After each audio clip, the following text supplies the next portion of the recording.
Good afternoon, ladies and gentlemen. Welcome to TechGeek webinar series, our endeavor to impart techies. We believe that sharing of knowledge is the key to enhance our skills and grow us as professionals.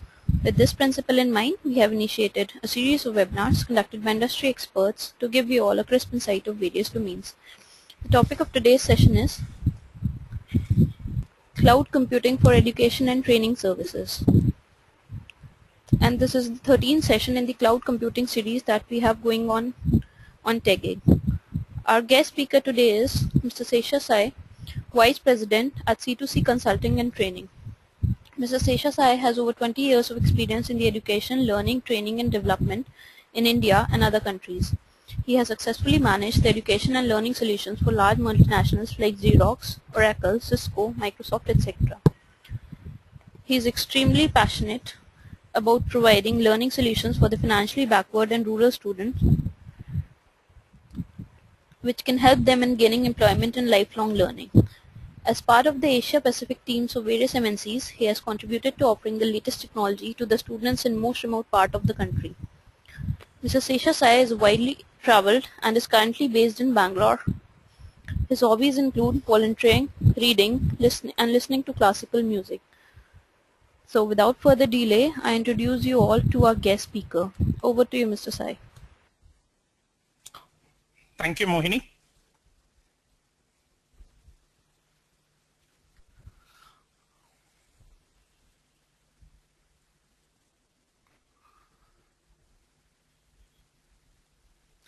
So good afternoon to all of you.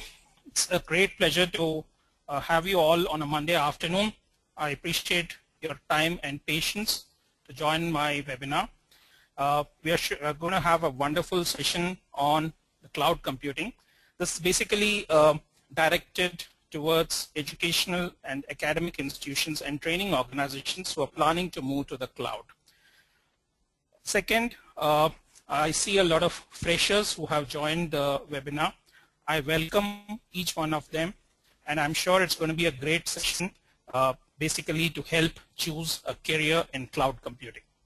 So to start off, a little bit about me. I've been fortunate to work with some of the largest MNCs where cloud computing has been one of the large areas where I have had my focus. And I had over 2.5 million users whom I could kind of get onto the cloud. Second, I am extremely passionate about working or integrating technology with education and training, because I think that's the way for the future. My presentation is going to cover 9 headings. We are going to go first with understanding what is cloud computing. There are multiple definitions that typically are there about cloud computing. I have taken 2 of the most widely used definitions. The first and foremost definition, which is there from an academic institution, in a university in fact, would be more to say that cloud computing is basically the applications that are delivered over the internet. It also refers to the data center hardware and the software. That's essentially what is cloud. The second definition is a much broader definition. Let me move to the next slide.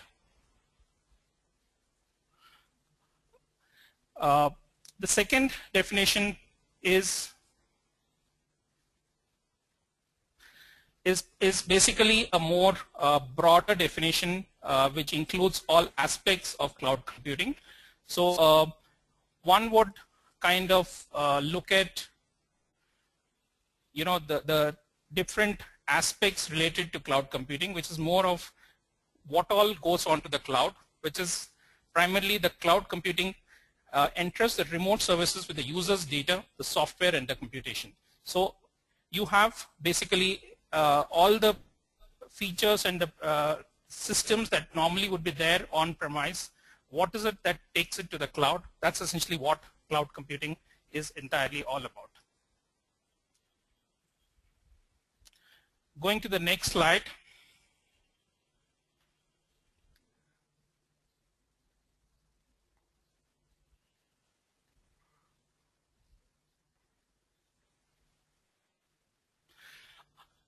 The basic background of why cloud computing originated. Primarily, if you look at any organization in the academic or the training institutions, one of the primary things that they would look for is security. Second, there would be convenience of usage. Third would be cost. Fourth would be the other factors which typically come in. The reason most of the educational institutions would prefer cost as one of the high reasons of or priorities would primarily be the fact that a lot of institutions work on a non-profit mode. So the amount of dollars that will be available to improve the infrastructure would always be limited. So for them, moving to the cloud is a great solution that typically would be available. Going to how the cloud computing originated, as most of you would know, mainframes which were very, very widely prevalent since 1950s have been one of the first in terms of what cloud computing direction was there. It's basically most of the data would be stored on a large server with terminals which would help users to access. The second basic development which happened is basically something called as Eucalyptus, which was the first open source AWS API compatible platform for deploying private clouds.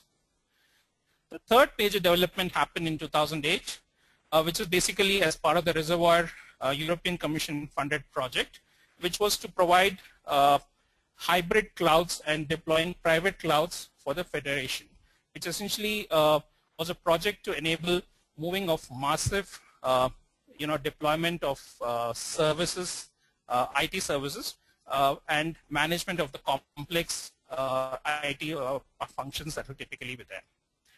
The next or the last one, which is a very significant milestone, has been the IRMOS, which basically stands for the Interactive Real-Time Multimedia Applications on Service-Oriented Architecture. The idea primarily was to harness the resources in real time to save money and time by collaborating. So all these have been major milestones in the cloud computing, which now forms a large and a very important, significant area in the IT industry.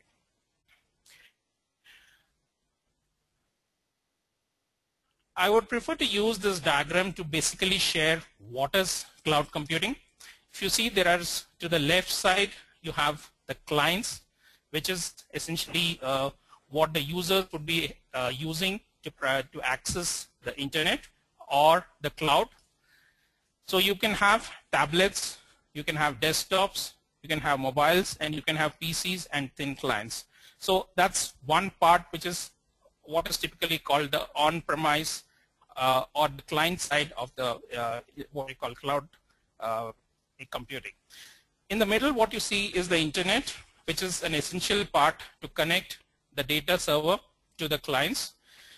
You have applications and you have platforms, which basically also connect up and help the users to access a whole lot of features and benefits from the cloud. A whole lot of times what happens is you would have distributed servers, which is essentially servers which are located in another location besides the primary data center.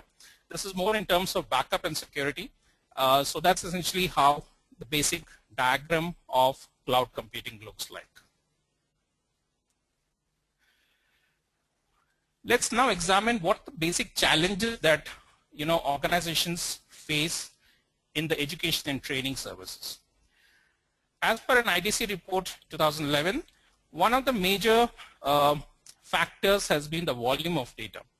It is estimated that over the next 5 years, more than 2.5 billion users will connect to the internet, which essentially is a phenomenally high number. Second, Intel has published a report which says that 8 times the amount of storage capacity, 16 times the network capacity, and 20 times the current compute capacity would be what would be required to cater to the new users that will typically be coming onto the internet. Second, budgets which are extremely important for any organization. Most organizations would look for a higher investment or a better return on the investment that they have already made or that they plan to do in the future. Second, it would be more computing at a less cost, which essentially means how you could reduce the cost and increase the computing power. Third would be using less of an on-site infrastructure, which basically means using probably lesser amount of hardware and infrastructure which is on-premise, which you can actually have it on the cloud and do a great combination between what is on-premise and what is on the cloud. Another major problem which comes with a lot of hardware institutions is the obsolescence of hardware. So which essentially means you buy hardware which gets outdated in probably a year's time, 3 years time, it gets outdated. So you would not have really any use of that hardware. So organizations would look to reduce that. The next one would be more in terms of maintenance cost. When you have new hardware, there will be at least a 10% cost which needs to be incurred to maintain the annual maintenance contracts, etc., which will be there. So more the hardware, more the maintenance costs that will typically be there. Another interesting concept which is typically there is in terms of something called as a pay-per-use model versus a fixed cost. Most of the infrastructure in academic institutions goes towards the computer infrastructure, so which is a fixed cost which goes up year upon year. Compared to that, if a model can be offered which people pay as they use. I mean, there's nothing as an initial investment which they need to make, but as they use the model, that's how they pay. So this is some of the things which are there. The other factors which would typically be there would be the technical skills constraint. Assume you're an academic institution located in a remote part of India. One of the primary things is getting good people or good organizations to maintain your infrastructure, which is basically your hardware and your software. If you have a lot of critical applications, you need to have 24/7 support, which becomes a major challenge. Second major problem would be the faculty and the staff who normally double up to maintain and run the infrastructure within the colleges and the universities. It's a major burden, and a lot of times the academic curriculum and the teaching suffers because people are drawn in multiple directions to support the hardware. The other major thing which would be there would be the large number of stakeholders within a university. If you can imagine, most universities would have a minimum of 25 to 30 departments. Each department would have its own requirements in terms of hardware, software, which a lot of times become islands by themselves. So the managements typically are forced to go for diverse hardware requirements, which consolidating becomes an extremely challenging thing. The other major issue which needs to be considered is nowadays most important thing would be collaboration between the various stakeholders. So whether it's students, whether it's faculty. So if you have a single platform or a compatible platform, the cost of procurement, the cost of maintenance, and the incompatibility which exists between the various departments can be reduced. So primarily, if you have one single model, it helps the organization to tremendously save on the cost and the effort to maintain. Now coming to some of the myths, I have been involved with the deployment of over 100 plus cloud facilities within the education environment. And you hear a lot of concerns which are shared both by management, faculty, and the students. One of the first things that which has been shot at me was that the cloud computing is a passing phase. It's one of the new technologies which has come, which will go. So do we kind of latch on to it? The other major thing which is asked is my data secure? I'm putting all my data on the cloud. So is it secure? Is it safe? Third, a lot of times people would not like to see the university or the college data by somebody else. So is it a concern which is shared both within departments, within the college to another college, who's probably in the same space? So that's another concern which is typically there. Next comes what happens to the hardware or the data in case of a crash scenario. The service provider issues is also something that's shared. What happens? Do I kind of work with that particular organization? Do I support them? Do I trust them? So that's essentially the kind of thing which a lot of people have asked me. Next comes the migration, which is basically when you're migrating to the cloud, what are the the issues, the challenges that are typically there. The last, which is always there, is are there some hidden costs? A lot of times the basic services in cloud are free, but most people would like to know what are the hidden costs, what are the things that I don't see on the paper. So I would try in my presentation to kind of answer all these things and clear the doubts so that people have a better clarity in terms of moving to the cloud. Let me start off with the two major components or the two major stakeholders, both in an education environment and in a training environment. Education environment would include the K-12s, the higher education, the universities, etc.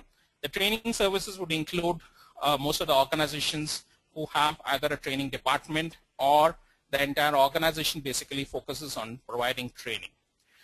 So coming to the first one in terms of the education services, one of the most important changes which will typically happen by moving to the cloud would be it becomes a student-centric model, which essentially means the student becomes one of the most important people in the system who would kind of have the necessary support, the infrastructure to help him progress better in his academic career.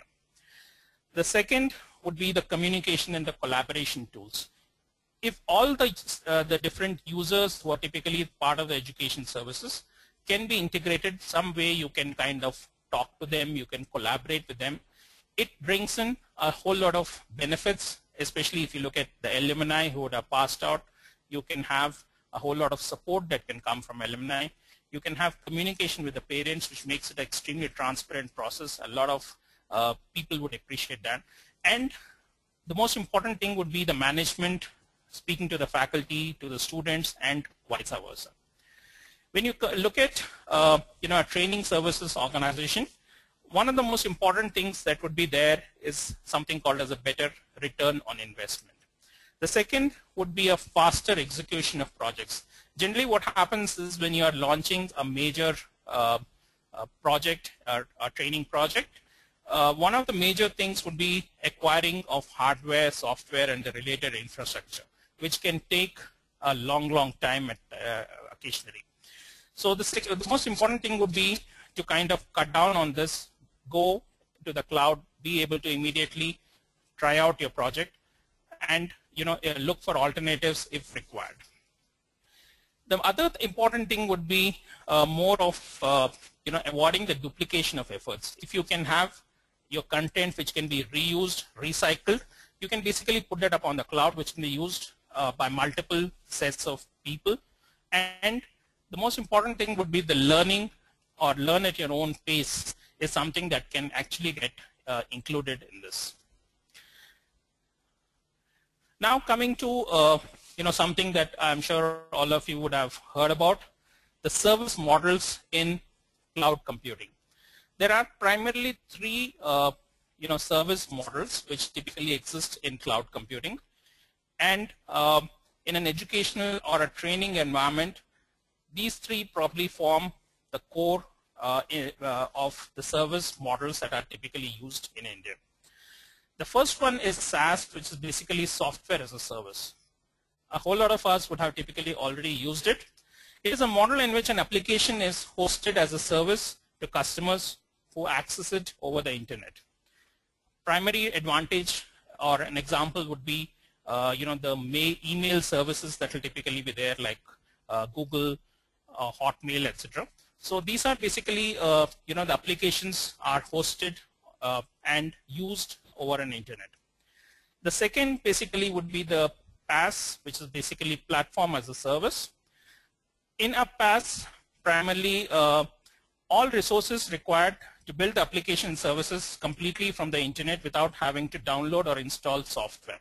So when you're developing an application, whatever is the infrastructure that's required to do that would be available on the cloud. The third primarily would be the IaaS, which is infrastructure as a service. Infrastructure, basically the providers of IaaS offer the computers, which is either physical or a virtual systems, and all the related service resources to the end users, which is generally on a paid model. So these are the three major models which are typically there. In addition, you would also hear terms like platform as a service, networking as a service. So these are the other things which will also be there. Now comes the primary question of, when you look at it from an institution or an organization's point of view, do we need to migrate to the cloud? I think it's an extremely important step, and as per the CDW study in 2011, in US, only 5% of the US colleges were not considering my cloud migration, which essentially means 95% of the universities were very keen or considering a cloud migration. 29% had developed a written strategy for adoption of the cloud computing, and 28% were in the midst of implementation. The second major study which has been carried out basically states that there are over 14 million cloud computing jobs are likely to be created by 2015. By 2016, it's estimated that 340 million more people would have moved to the cloud through the various devices. And an interesting aspect which I would like to share is 95% of the people who use the cloud probably would not be aware that they actually are already on the cloud. Let's take a fundamental example, emails, which is the public mails which are available. Most of them, a lot of people use it for their personal and professional uses. Second, iTunes, which is basically extremely popular. Facebook and the social media used by millions of people across the world. You have applications which have streaming videos, you have online banking, you have online shopping. So all these are basically applications that work or use cloud as a backend. Another interesting thing is most of the R&D budgets for some of the largest IT companies would have been dedicated to cloud computing and the improving of the services, which includes the security and the hosting services. So what does it translate into? What it translates into is, one, that is the direction of the future. B, it provides more opportunities for creating content or courses within the universities. Third, it is basically the new infrastructure when you are planning out, let's say over the next 3 years, 5 years, how the organization should move. You would kind of have a clear direction of what kind of hardware you should typically be going in for. Now, coming to what is it that people would look for when you need to, when you have decided that you want to migrate to the cloud. There are 4 major factors or considerations which would typically be there. The primary one would be the technical factors. Second would be the economic factors. Third would be the cost versus benefit analysis. And fourth would be the return on investment. Before we kind of get on to details about what are the factors that will typically be there, one important consideration that should typically be there is you should decide, depending on a whole lot of other factors, whether you'd like to go for a private cloud, you'd like to go for a public cloud, or you'd like to go for a hybrid cloud. To define very quickly, private cloud would be limited to users of one particular organization. Public cloud would be multiple organizations. It's a multiple tenant scenario where you have users from different organizations, different sets of people on the same cloud. And third would be the hybrid, which would be a combination of the private and the public cloud. Now, coming to the technical factors, there are a whole lot of things that one must consider before you move to the cloud, because it's extremely important to know what you are kind of getting into. One of the major things that organizations should look for is security. How secure is the data in the cloud? So you must do a full-fledged evaluation before you kind of get onto it.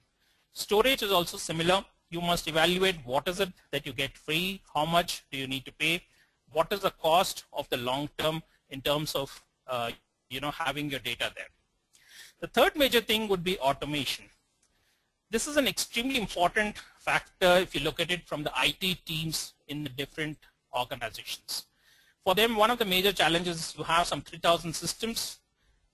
When you have to do a software upgrade or a hardware upgrade or anything like that, it needs to be done individually one by one. In case of cloud, the complete application can be kept up to date in the most simplest of manner. Another major thing which typically organizations look for would be applications should be flexible to be tried out without having an investment already being made into it. So cloud provides one of the best ways by which applications can typically be tested out with ease. The next factor which is extremely relevant in today's education environment would be a mobility of the users. All the users should be able to access the information that they would like to have anytime, anywhere, from any device. So the model of anytime, anywhere learning is an extremely powerful model which is kind of coming into most of the higher education institutions in India and in other countries. Another factor that people should look for is load balancing, which essentially enables the customers to basically balance the incoming requests and distribute traffic across multiple instances. So you would not have one particular instance being overloaded. So this should be kind of a mechanism should be there by which load balancing is facilitated. The next major thing would be to monitor the operational metrics. So this is an extremely important thing in terms of looking at how what is the health, what are the things that are typically there. Another thing which most organizations would look for is something called as a single sign-on or an identity access system, or the IAS. Idea of the cloud would not be to create another island of excellence. Idea is that it integrates with the existing website, with the existing what they call applications that are there. So one of the most important things that you should look for is, does the cloud solution that you're looking for, does it have a single sign-on? Does it have an integration with your existing applications? The management console is something which most people would look for, which provides a basic interface to let access the resources that are typically available to the users, whether it is managing the user accounts, whether it's adding accounts, etc. So a management console is extremely important in a cloud environment. One very important thing that you should look for is, does your cloud service provider offer you a trial version of the software, trial version of the cloud is allowed to you or not. One of the most important things is, before you kind of move all your data, move all your applications, you should be having a regular or a touch and feel of what is it that you're kind of getting into. So if your service provider is not offering you a trial, let's say for 30 days or 60 days, to try out all the features and the integration that he's promised, you must definitely, it should be a red flag that should kind of get raised. Another thing that you must look for is, how often has the service provider or the cloud service provider been providing upgrade to the infrastructure and the services that he's been providing. In case it is a track record which is not too great, you must reconsider and ask the relevant questions. The next comes the economic factors. One of the most important factors that you need to look for is how much is free and how much needs to be paid for. When does the meter typically start, where per user, per usage, you need to start paying to the service provider. The second major thing would be people. You would have a huge set of people basically running the IT operations. A very important thing would be to kind of do a proper redeployment of the people so that people are, one, trained to work in the new environment, and B, would also be to make sure that people are not made redundant in the new system. The third major thing would be looking at the reduction in the project timelines and the cost. What I have mentioned earlier, a lot of times when you start a new project, which could be related to any specific operation in an academic institution, you need to look for the appropriate hardware, the software, the infrastructure. So all these things, do they exist or not, is something that you need to kind of look for. If you can have a facility whereby you don't need to download the softwares, you don't need to procure the softwares, you don't need to procure the hardwares, that's a solution which probably makes sense for a lot of organizations. The last would be the fact that an organization should consider is the hardware cost and the cost of redeploying the hardware, which would typically may be redundant or excess that will be there.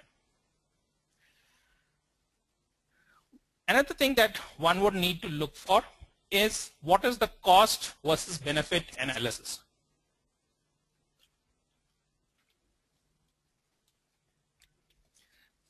In any organization, there are two levels of expenditure, the CAPEX and the OPEX, which will basically be the capital expenditure that an institution needs to spend right now versus an operating expenditure which probably can be staggered over a couple of years. Second is the size of the institution or the training organization who wants to get into cloud. Let's not do it in a herd mentality. Because others are doing it, we also do it. That should not be the approach. We should evaluate based on how your organization is and how relevant it is for people to kind of see the benefits of how it affects you compared to anybody else. You must also compare the depreciation of your assets that are currently there and compare that to the operating expenses on the cloud. You must also evaluate the cost of privacy, which typically if you suppose go for a private cloud, what is the cost of privacy? Does it justify the business reasons of going for that? Data security, which is generally an important factor, but if you do not have data, which is honestly very, it's a public information or a data which is commonly available, do you need to really put it on the cloud? You must evaluate that. Another major thing that you must look for is the cost of networking and the cost of on-premise storage of your data. The last and the important thing that you must look for is a lot of vendors force you to go in for a lock-in period of 3 years, 5 years, whatever. So is that something that you'd like to get into? You must definitely evaluate, try and do a proper understanding of the lock-in, what are the benefits, what are the drawbacks in it, and also look at what is the migration cost. If you would like to move out from that particular service provider, what is the cost of migrating out from that? A standard model which is typically used is what I have shared here, which basically says that the user hours on the cloud into the revenue minus the cost of the cloud should be greater than the number of user hours on the data center that typically would be there. So if your return on investment is good, that's one of the things that you must look for to get into the cloud. Now comes something very, very important. If you as an organization decide to go ahead with the cloud migration, you would like to move some of your applications from the on-premise to the cloud. So what are the things that would typically should be the next steps, or what are the good business practices that are typically there? One of the most important things that you must do is the evaluation of the current environment. You must evaluate the current capacity of your CPUs, the memory, the file and the systems, the total and used and unallocated capacity which is existing in your current system. The next major thing is, a lot of times, the IT departments in academic institutions are told, that we already reached the peak load. So you must actually evaluate in a scientific manner what is the peak loads that are typically coming, what is the frequency of them, and you must also do a proper report should be created in terms of how and why that typically the peak loads are coming. The second major thing you should look for is do a deep dive in terms of doing whether it's a public cloud that you want to go for or it's a private cloud. Each one has got its own merits and benefits and drawbacks. So you must do a kind of a balanced evaluation of whether to get into the cloud or it should get into the private cloud. The single sign-on IaaS and the integration with the current apps is extremely important. If the service provider who's offering you cloud computing is not able to give you these features, you must definitely ask those hard questions as to how that would be possible and what will be the cost of integration. Another major thing that you must do is, there are certain applications by which if those fail, the organization or the entire institution basically can be affected. So you must identify the mission critical, the high risk and the low risk data and applications within the organization. Another major thing would be the risk analysis, which essentially implies what are the risks or what are the advantages that would typically be there, how high is the risk of doing or moving to the cloud. That's an analysis that must be done much before you kind of get on to moving to the cloud. The next thing that you must look for when you're migrating to the cloud and the deployment that will typically be there would be, what would be the impact that will be there, or what is typically called as the business impact. Let us assume an academic institution or an organization who would like to kind of move to the cloud. So moving to the cloud, does it help you get more students?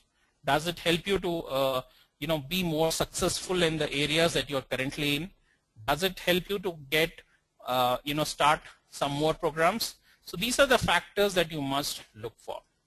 End of the day, if moving to the cloud does not have a positive business impact, one must probably consider when and how they must move to the cloud. If it is business as usual, which you would like to kind of change, you must also consider doing that to basically help evaluate the business impact that will typically be there. Another major thing which I have always suggested to organizations is start the cloud migration at a time when it is a lean season within the academic calendar.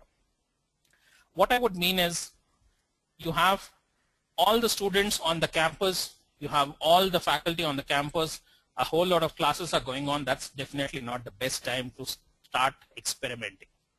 So what you must typically do is, you must start the basic trial or the deployment at a lean time, which essentially means either during the vacations or post the exams when the academic load is much less on all the users.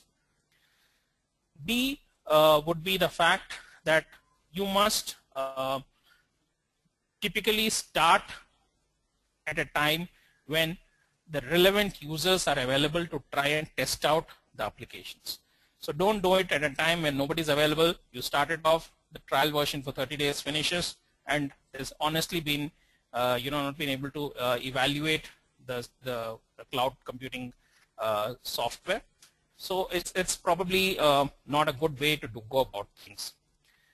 Another major thing that you must also look for is the vendor evaluation in the trial period.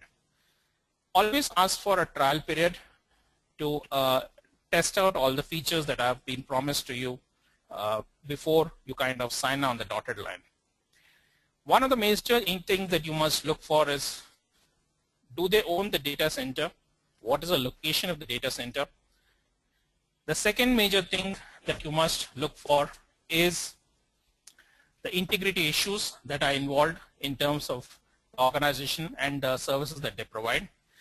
The third major thing that you must look for is a whole lot of things are not shared with the academic institutions or the end users, which is basically the regulatory compliance. Has that particular organization taken the necessary approvals from the competent authorities to start the cloud services and offer the features that they are promising. The last thing which you must always try and evaluate is, try and look for an organization similar to yours, in terms of size, in terms of what they typically do. It's a good idea to go see how it works on their campus.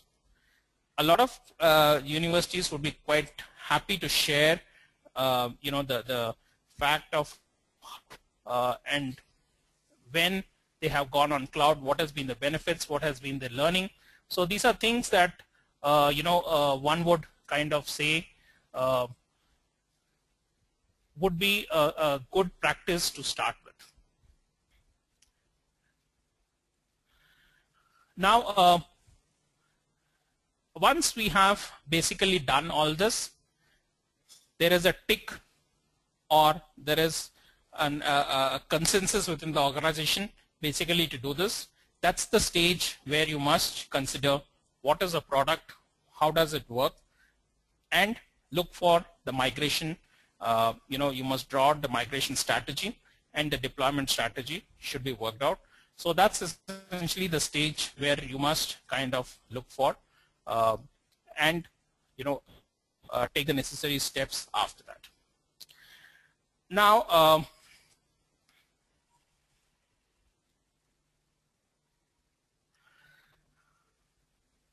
another thing which I was extremely impressed with is I have a whole lot of freshers who have probably logged in to the webinar. I really appreciate them joining the webinar. If you look at cloud, what's primarily important is this would be the technology for the future. So it's extremely important to get on to something which is not outdated, but would be something that will help you to fetch a job in the shortest possible time. The cloud provides a huge opportunity both within the country and outside for people who are interested in taking up the cloud computing as a career. I would divide the jobs into primarily 4 major categories. The first category would be the people who are the architects who would kind of design the cloud solutions. You would need to have some basic technical qualifications. Along with that, you should also have the necessary certifications for the cloud. So that's one of the first kind of jobs which would be there. The second would be the maintenance kind of jobs. This is for organizations who already have moved to the cloud. They need somebody to help maintain and keep the continuity of the systems. The third would be the support services that will typically be there, which would be more in terms of creating applications, creating new services that will typically be there on the cloud. So that's the other thing which would be an important area that's growing in the cloud computing area. The next would be more in terms of the security. If you look at it, most organizations, the primary concern has always been security. So if you look at from an organization's point of view, from a service provider's point of view, one of the areas where they would like to invest a major part of their manpower would be in terms of the security related areas. which would include the security managers. You would have system security specialists. So these would be people who would monitor and take the necessary steps to ensure the security of the system.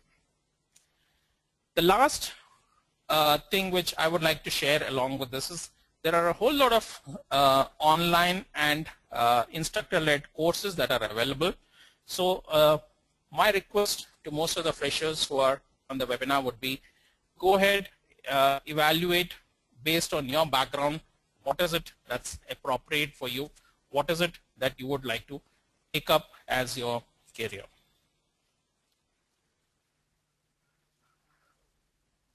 So before I close my webinar, a couple of quick suggestions how you can succeed if you are an IT manager in your organization, if you are an organization who's planning to get into, you're in the management, how do you kind of get success in implementing cloud? First and foremost thing that I would suggest based on my vast experience would be get the management buy-in. Don't go do something without getting a buy-in from the management in the institution or the organization. The second major thing that you must do is you must start small with low-risk applications. There could be many of them, just two suggestions that I had given. The third major thing would be before you go full-fledged into deploying cloud, create a cross-functional team which would include people from your legal, people from your purchase, people from your IT, some faculty you must include, some end users you must include, and the most important thing would be have some people from management of the organization who can help you understand the repercussions, the advantages, and what would be coming in terms of the obstacles. They help you to get over all these things. So have a good cross-functional team which is regularly updated in terms of what is happening in terms of the implementation of cloud. See the cloud solution that's been offered to your organization, see it in a production environment. It should not be anything else.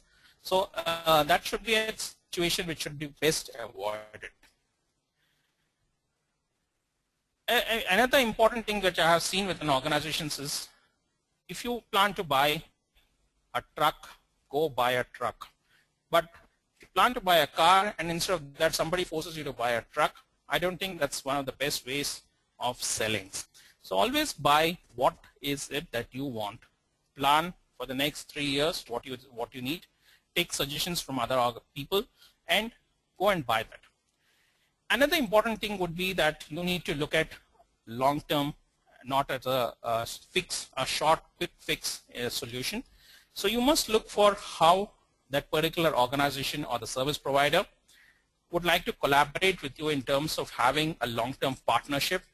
What is the support post the sale that will be available, and would they be interested in the academic industry academia collaboration, which is basically to launch courses, offer it to different set of people. Are they interested in the last and most important thing is you definitely should think global, but when you implement, go for it locally. So that's all from me. These are some of the references and acknowledgements that I have shared. Thank you so much for your patience and your valuable time. I appreciate that. My contact details are given here. Please feel free to connect, send me a mail. I shall be taking up a couple of questions based on time constraint that I would typically have. But please do shoot your questions. In case post the webinar you'd like to send me questions, please feel free to do that at either of my email addresses. I'm also available on LinkedIn. Please feel free to connect with me on LinkedIn. Thank you so much. Mohini, over to you. So much for the presentation, Mr. Sai. I've started assigning you questions. I hope you can see them in the questions pane. You can continue with answering the question. Absolutely. I have some great questions that have come in. The first one is from somebody called Tejas Ragwani. His question is, I'm doing MCS from IGNOU University, so please let me know if it is useful for future. Tejas, absolutely. it's going to be a good combination for you. Please do the necessary courses in cloud computing. It will help you to get a job. Would be from somebody called Bhasis between PAS, SAS and IaaS. I have already shared it. SAS basically stands for software as a service. PaaS stands for platform as a service, and IaaS stands for infrastructure as a service. So these are basically the different service models that will typically be available in cloud computing. Okay, please look for anything that you would like to have. Most of the information would be available on the internet, so just do a Google search for service models.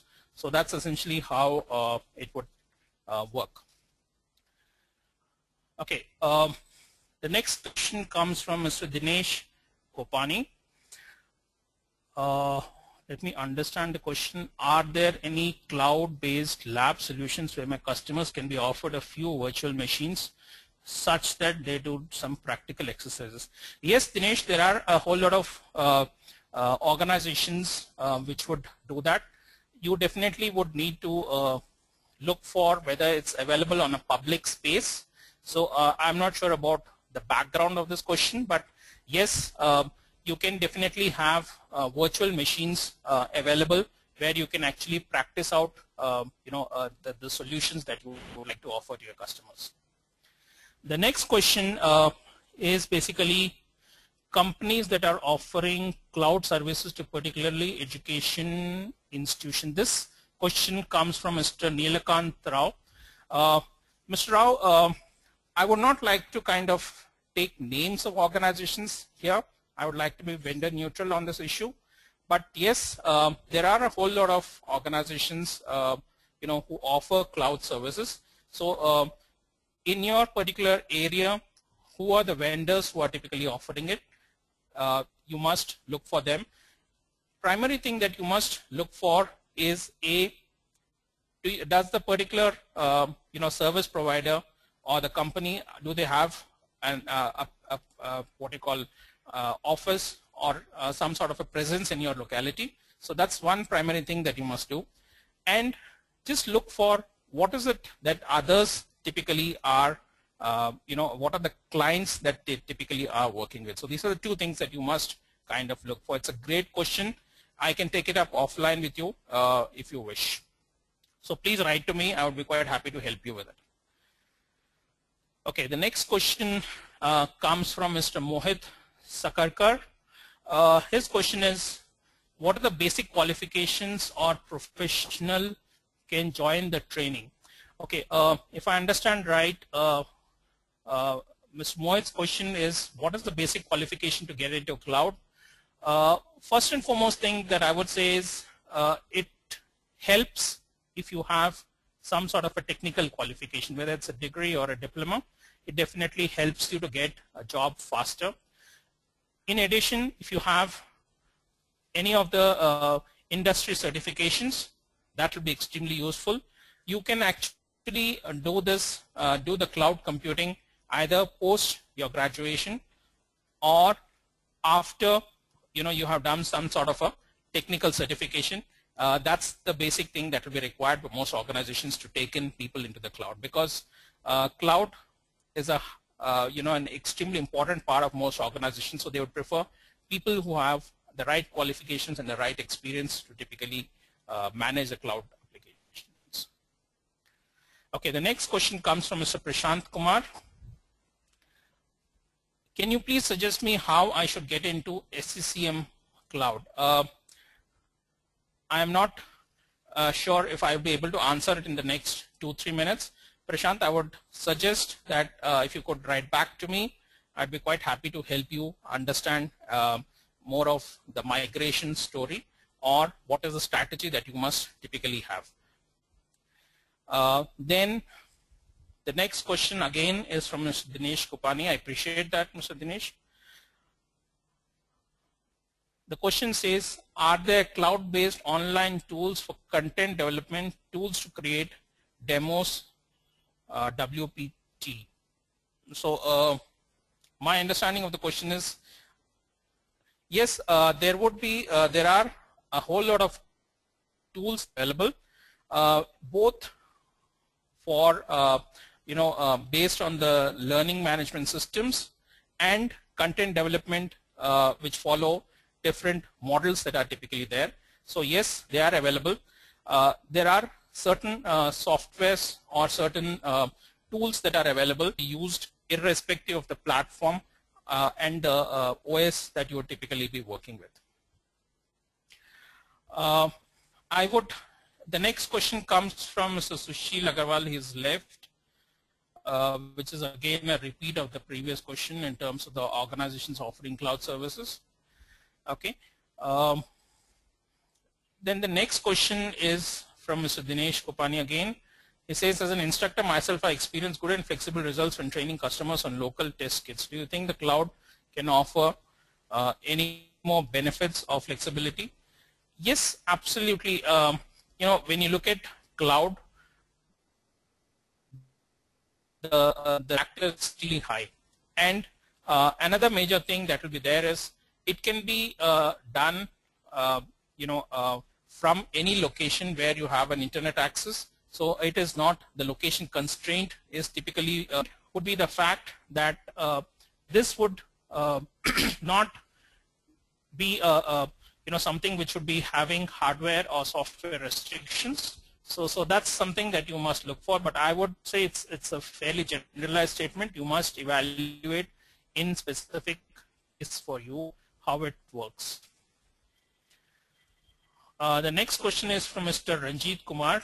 The question says, how are we doing load balancing on cloud servers? I'm not sure about this question, how you would be doing. Load balancing typically would need to be done depending on the instance, the load capacity, and a whole lot of other factors. So you must typically evaluate what is the current load, what are the peak loads, and post that you must typically do the load balancing. The next question is, what are the programming languages we can use to develop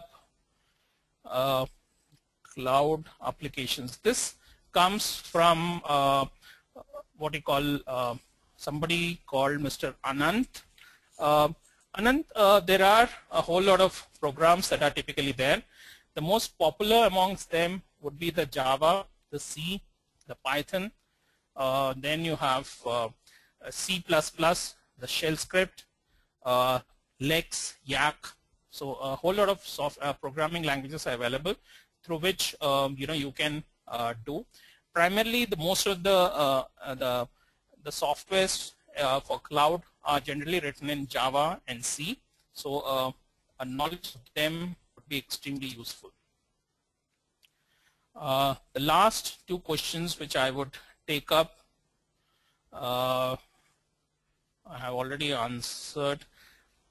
Are there any cloud services that are free of cost for providing trainings to students? Yes, there are a whole lot of service providers who offer the basic services free of cost. Live@Edu is a typical example where the basic services are provided free of cost. If you are an AICTE approved institution, then there's an organization-wide tie-up which has already also happened. I am not sure about the spelling, but what we can say that vSphere is the example of cloud computing. I would say it's a yes and a no. vSphere would be more of a virtual computing space. Yes, there are definitely overlaps with cloud computing. So in isolation, maybe not, but if you look at an entire solution, yes, definitely it does make a. I mean, it's fairly similar to cloud computing. Okay, so I think I would have answered all the questions, Moni, and we are over time. So if there are any more questions, please feel free to connect back with me. I would be quite happy to share the information and work with the institutions and organizations to help them get into the cloud. Thank you so much. Over to you, Moni. So much, Mr. Sai. It was a great session. I would also like to thank all our participants for the support in making this webinar a success. I would like to inform you all that the recording of the session would be available on TechGeek.com by tomorrow. Thank you all. Have a great evening.